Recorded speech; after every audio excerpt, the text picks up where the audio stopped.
Napailing-iling ako at tinignan ang message na ipinadala ni Sabrina. Picture nila ni Ino. Nasa parang may pool sila si Ino, nakahalik sa pisngi ni Sabina, habang ang dalaga na may malaki ang ngiti sa camera. It looks like they're having fun. Hi, future sister-in-law. Your son is so sweet. Text nito after the picture. No wonder nagsiselos na si Napoleon kay Sabina dahil halatang close na ang bata sa tita niya. Where's Amanda? Tanong ni Dave pagdating nito. Umalis na. Kibit balikat na sagot ko. Okay, are you sure? Hindi ikaw ang ama ng pinagbubuntis niya? Tanong ko. Yes, I didn't touch her. She just came in 2 months ago at sinabing anak niya yung dinadala ko, which is impossible dahil matagal na kaming hindi nagkikita. Then why would she insist na ikaw ang ama ng anak niya? I don't know. My mom is just good to her kaya ipinatuloy siya ni mommy. Are you sure? Tanong ko. Yes, isa pa. Wala akong planong magkaanak. Wala pa akong plano na iwan ang kalayaan ko at ang gusto ko munang makasama ka na tayo lang. Sabi ni Dave na nagwawala sa date sa labi ko. Ngumiti ako ng pilit at kinuha ang mayonnaise na binili niya. Bakit? Tanong ko. Nothing, kumain na muna tayo bago tayo pumasyal. Nagutom kasi ako eh. Sabi ko tumalikod para ibasura ang DNA result na nasa bag ko. Umuwi rin kami agad sa bahay ni Dave dahil tumawag ang sekretary nito na nagkaproblema daw sa kumpanya. Hindi ako umimik dahil nawalan ako ng gana. Dahil wala si Dave sa buong linggo, hindi niya alam ang pagkadismay ako sa nangyayari. Hindi pa niya gusto na magkaanak. So I think na hindi pa niya matatanggap ang anak namin. Bumalik na rin sa Aling Rosie kaya 2 na kami sa bahay. Hindi na rin ako stay in pa dito kaya umuwi na ako sa amin at ako na ang kasamang matutulog ng supling ko. Zelaya anak, may problema ba? Napatingin ako kay Aling Rosie na nag-aalalang tingin niya sa akin. Wala po manang. Pilit akong ngumiti para makampante siya. Mukhang hindi kumbinsido si Manang na ayos lang ako, kaya't para makaiwas sinabi kong lilinisan ko muna ang pool. Pero bago ako makakilos, bumukas ang pintuan at pumasok ang mga lalaki na may dalang mga maleta. Halata sa mukha niyang pang-inis habang nakatingin sa akin. Sige po, Aling Rosie. Aalisan ako para pumunta ng pool nang hawakan ako ni Amanda Conda sa kamay. Sandali lang, wag kang bastos. Tumingin ako sa kanya at halos manginig ang buong katawan ko sa galit. Bitaw, sabi ko at pilit kinakalma ang sarili. Ayoko, katulang ka dito pero kumakaasta ka sa Tagaytay, parang asawa ka ng ama ng anak ko. At least, hindi ako pinagtaboyan ang sinasabi mong ama ng anak mo, hindi gaya mo. Pablot kong binawi ang kamay ko sa kanya nang bigla na lang niya akong sampalin. Nagingit-ngit ako sa galit kaya't sinampal ko rin siya pabalik. Wala akong pake kung buntis siya, gaya ng sabi ko. Hindi ako gaya ng ibang basta apihin na lang. Anong kaguluhan to? Sigaw na magandang babae habang nakatingin sa amin ni Amanda Conda. Naku, Zelaya. Pasensya na po, ma'am. Pagsasabihan ko po sa Zelaya. Paghingi ng pamanhin ni Aling Rosie para sa akin. Tita, palayasan yung babaeng yan. Sinaktan niya ako. Umiiyak na drama ng babaeng Amanda Conda. Grabe ang plastic. Is that true? Walang emosyon na mukha niyang nakatingin sa akin. I'm sorry, ma'am, sabi ko. Apologize to her. Hindi mo ba nakikita buntis siya? Baka may mangyari sa bata. Napapikit ako at gustong maiyak dahil alam kong unfair ang sitwasyon. What are you waiting for? I said apologize to her. Ulit niya nang di ko sinunod ang gusto niya. Zelaya, sige na. Bulong ni Aling Rosie. I'm sorry. Good, Rosie. Where's Dave? Nasa kumpanya niya po, ma'am. Magalang na sagot ni Aling Rosie habang sinisenyasan ako na magtungo na sa swimming pool. Ina ba yun ni Dave? Ang saya naman, protective siya sa anak ni Amanda habang wala silang kaano-ano sa anak ko. Apo nila yun eh. Napabuntong hininga na lamang ako. Nilinis ko ang pool at pagkatapos nakasalubong ko si Dave kunot ang noo papunta sa gawi ko. Bakit? Sinaktan ka ba nila? Tanong niya habang sinusuri ang katawan ko na parang may mga pasa ako. Ayos lang ako, Dave. Sabi ko sa kanya na malumanay. Dave, what are you doing? Dinig naming sigaw ni Amanda Conda. Galit na lumingon sa kanila si Dave at tinago ko sa likod niya. Ani mo pinoprotektahan. Mom, what are you doing? Bakit nandito siya? Calm down, anak. She's here because you're the father of her child. Tahimik lang ako at gusto nang umalis dito. Ganito bang magiging buhay ng anak ko kasama ng papa niya? Magulo. Mom, ilang beses ko bang sasabihin na hindi nga akong ama niyan? Why are you defending that maid? Tiningnan ako ng mama niya na seryoso at di pinansin ng anak. Galit na nakatingin sa kanila. Tita, inaakit niya po si Dave. Pinaimbestigahan ko siya at nalaman na pera lang habol niya sa anak ninyo. Napapikit ako at balak nang sugurin ng Amanda Conda na yon, pero mas pinili ko na lang na manahimik. Kanina pa ako napupuno sa kanya. Sana pala sinampal ko siya dun sa Tagaytay. Fire her, son. I see it coming. Alam ko, kakampihan niya si Amanda Conda. Sino ba naman ako para kampihan niya? Maid lang ako ng anak niya. No, ako ang nag-hire sa kanya at wala kayong karapatang palayasin siya. At sinasagot mo ko ngayon dahil sa babaeng yan.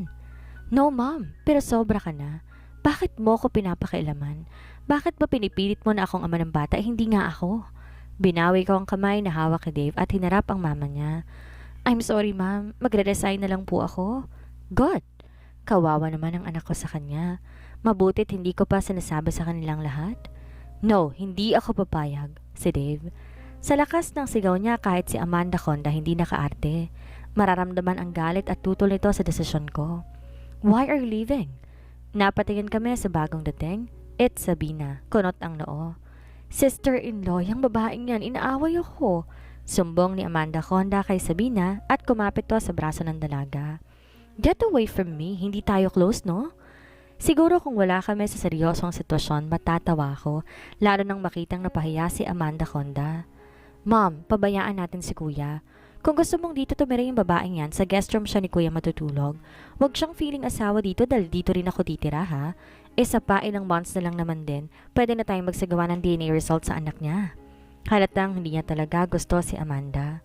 Feeling close kasi, yan tuloy na pahiya. Bumuntong hininga ang mama nila at saka sumagot. Fine. Anyway, I'm leaving. Nang tumingin si Sabina sa akin, kinindatan niya ako bago lapitan si Amanda. Ayusin mo ang mga gamit mo sa restroom at huwag kang magpatulong sa kahit sino. May kamay ka naman. Sabi nito at sinundan ng ina. Sumimangot to bago umalis. Nang tingnan ko si Dave, galitong nakatingin sa akin. Bakit? Di ko nagustuhan ang sinabi mo kanina. Namumula ang buong mukha niya. Galit nga. Mag-aaway lang kayo ng mama mo dahil sa akin, so it's better kung aalis na lang ako. And you think, papayag ako? Yes, dahil pwede ka naman maghanap ng iba eh. Hindi naman ako kawalan. What? What did you say? Dave, mamaya na tayo mag-usap. May gagawin pa ako. Di ko na alam kung saan papunta tong usapan namin. No, let's talk right now. Hindi ka pwedeng umalis ng bahay. Dito ka sa akin at akin lang. Sandali akong nagulat sa mga sinabi niya. Pilit kong iniintindi ang mga salitang lumalabas sa bibig niya. Sorry Dave, pero hindi mo ako pagmamayari. Magsasalita sana siya nang bumalik si Sabina, tawagin ang kuya niya. Walang nagawa ang binata kundi ang puntahan ng kapatid. Nakita ko pang kinausap ng dalaga ang kuya niya at mukhang may sinabi to, kaya napilitan si Dave sundin ang sinabi ni Sabina kahit ayaw niya. How are you? Tanong ni Sabina na makalapit to sa gilid ko. Binalik ko naman agad ang paningin sa papalayong si Dave. Ayos lang, salamat nga pala kanina Hana ha? Don't mind it. Mabutit sinundan ko rito si mommy. Nag-iinarte na naman kasi ang babaeng yon, feeling close pa. Kung hindi niya niloko si kuya, ayos sana kami ngayon. But after those things na naabutan namin sa Canada 6 years ago, I hate her. Halatang hindi niya talaga gusto ang babae. Pero curious ako kung ano nangyari sa kanila 6 years ago. Bakit ganito kagalit si Sabina kay Amanda? Kamusta na ang gwapo kong pamangkin? Ayun, inahanap ka kagabi. Ang sabi ko, busy ka. Alam mo Ri, ayos sanang lahat kung wala lang babaeng malandi na yon eh. Matatanggap ng pamilya si Ino. Alanganin akong ngumiti kay Sabina. Sa nakikita ko sa mama nila kanina, I doubt. Si mommy kasi gustong magkaapo. Nung sabihin na malanding yun na si kuyang ama ng pinagbubuntis niya, labis na tawa si mommy kahit matagal lang di nagkikita si kuya at Amanda. Siguro gusto niya magkaapo at buti hindi sa akin o sa ibang babae, kaya pinipilit niya si Dave na tanggapin ang bata. So, anong balita sa inyo ni kuya? May something na ba sa inyo? Walang kamihan, sabi ko. Wala, pero pinagtanggol ka ni kuya na parang asawa kay mommy? Nag-iwas ako ng tingin dahil ramdam ko ang pamumula ng mukha ko. Advance ka lang mag-isip? Hindi kaya, I could feel it. Siguro nga ginagawa niyo ng second child ninyo, no? Aniya. Tumigil ako sandali at napaisip sa sinabi niya. Last time na may nangyari sa amin ni Dave, hindi siya gumamit ng protection. So, stay in ka dito? Uuwi ako, Hana. Hindi ako stay in dahil nandito na naman si Aling Rosie. Pwede bang sumama sa'yo pag-uwi? Kumapit siya sa braso ko at nagpa-cute. Alam mo, ikaw? Nagsiselos na si Pauline at Leah sa'yo. Nagpout lang siya at sinimungutan ako. Ngayon lang naman ako eh. Isa pa ako ngayon nagsiselos eh. Mas paborito sila ni Ino kaysa sa akin. Pero mas nakakasundo ko si Pauline. Si Leah lang hindi ko feel. Napairap ako sa kawalan na magdrama siya sa gilid. Ewan ko sa inyo. O sige, sumama ka pag uwi. Sa bahay na lang tayo mag-dinner kung okay lang sa'yo. Sige ba? Excited na ako. Pumalakpak pa siya na parang bata. Halatang excited nga. Excuse me, sister-in-law. Napatayin kami kay Amanda na nasa may pintuan. Kakairita. Bulong ni Sabina sa gilid. She keeps on calling me sister-in-law. Kala mo naman papakasalan ni kuya. Bakit? Strikto niyang sagot kay Amanda.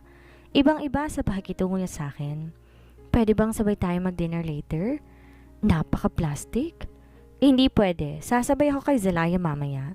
Tumikim ako para pigilan ang pagtawa, lalo na makitang pagkadismaya sa mukha ni Amanda. Pwede bang sumabay sa inyo? Tanong niya. Hindi pwede. Sige na. Amanda, know your place. Hindi kita close at di kita gusto. Huwag kang mapilit. Pagputol ni Sabina kay Amanda na kulang na lang umiyak. Kung wala ka nang sasabihin, aalis na ako. Bumaling sa akin si Sabina. See you later, Ree. Malambing na sabi pa nito bago umalis. Nang tingnan ko si Amanda, masama ang tingin sa akin. Inirapan ko siya bago talikuran. Mainggit ka, girl? Hoy, pagtimpla mo nga ako ng gatas. Di ko mapigilang umirap nang umiral na naman ang kamalditahan ni Amanda. Literal na pinag-iinitan niya ako. Para walang gulo, sinunod ko na lang ang mga utos niya. Sabado ngayon, kami lang tatlo ni Aling Rosie sa bahay. May urgent meeting sa Sabina sa producer niya. Si Dave, gabi pa akong umuwi kaya di kami nagkakaabutan sa bahay niya. Ako na dyan, Zelaya. Ngumiti ako at umiling kay Aling Rosie. Alam ko naman, ginagawa lang to ni Amanda para inisin ako eh. Hindi na po manang, kaya ko naman. Eto na po, magarang nasabi ko. Di ko siya pwedeng bastusin dahil magsusumbong lang siya sa ina ni na Dave at Sabina. Mapahamak pa ako. Ha? Ayoko na pala niyan. Gusto ko ng juice at ipag-bake mo ako ng cookies? Parang uminit ang ulo ko sa sinabi niya. Di ako agad nakakilos at huminga na lang ng malalim. Gusto ko siyang sabunutan. Pasalamat siya't buntis siya ha. Sobrang habang pagpapasensyang ginagawa ko sa kanya. What are you waiting for? Alis! Wala akong ginawa kundi sundin ang utos ni Amanda buong araw. Naawa na sa akin si Manang at gusto nang ako'y ng ibang pinag-uutos nito. Alam ko gusto lang talaga akong pahirapan ng babaeng yun eh. Bago ang hapon, umuwi si Dave. Kasalukuyan tinatapos kong pagpupunas ng sahig. Nasa sala ko at si Amanda ay nakahiga sa sofa, nanonood ng palabas. Welcome home, baby! Dinig kong sabi ni Amanda. Uminto ako sandali pero agad nagpatuloy. Di rin nag-abalang tingnan sila dahil plano kong umuwi ng maaga para lutuan ng anak ng paboritong ulam. Nakita ko ang dalawang pares ng sapatos sa Dave sa harap ko. Wala ako nagawa kundi tingnan siya. Hindi mo ba ako papansinin? Tiningnan ko si Amanda at masama ang tingin na ipinuko nito sa akin. Welcome home. Sabi ko na ibalik sa lalaking ama ng anak ko ang paningin ko. What are you doing? Eh di naglilinis, sagot ko. Yeah, pero bakit? I told you, huwag ka na magtatrabaho pa sa akin. Imbes na sagutin siya, minabuti ko na lamang nakunin ang mga gamit ko at iniwan siya. Ayon na naman siya sa gusto niyang mangyari. So, umiiwas ka na ngayon. Nakasunod siya sa akin sa kusina, halatang wala sa mood. Bakit ba kasi? Ayoko nga sa sinasabi mo eh. Gusto ko magtrabaho. Kung ayaw mo, edi mag-resign ka na lang. Naiinis na sabi ko sa kanya. Nung bumalik siya that day nang dumating si Sabina at Amanda sa bahay, binili niya sa akin na wag na magtrabaho pero tatanggapin ako ng sahod. So ano yun? Di naman pwede yun eh. Don't you dare, babe. Kaya nga, wag mo akong pilitin eh. Naiinis na ako. Pakiramdam ko ay namumula na ako sa inis ngayon. Kanina pang mainit ang ulo ko dahil kay Amanda kaya wag niya ako sisimulan ngayon. Fine, I'm sorry. Pwede bang dalhan mo ako ng pagkain sa kwarto? Gusto kong kumain doon. Di ako sumagot at basta na lang niya akong hinalikan. Nanlaki naman na mata ko sa ginawa niya. Bago pa ako makareact, tumalikod na siya. Nakasalubong pa niya ang gulat na si Amanda. Kita ko sa mga mata niya ang sakit, panghihinayang at galit bago niya kami talikuran ni Dave at umakyat papunta sa kwarto niya. Mukha namang walang pakialam si Dave dahil umakyat na rin to, papunta naman sa kwarto niya. Maya-maya ay lumabas si Aling Rosie at lumapit sa akin. Anong pinaluto ni Dave? Tanong niya. Wala pong sinabi eh. Ganun ba? Sige, ako na lang magluluto. Alam kong alam na ni Manang ang namamagitan sa amin ni Dave.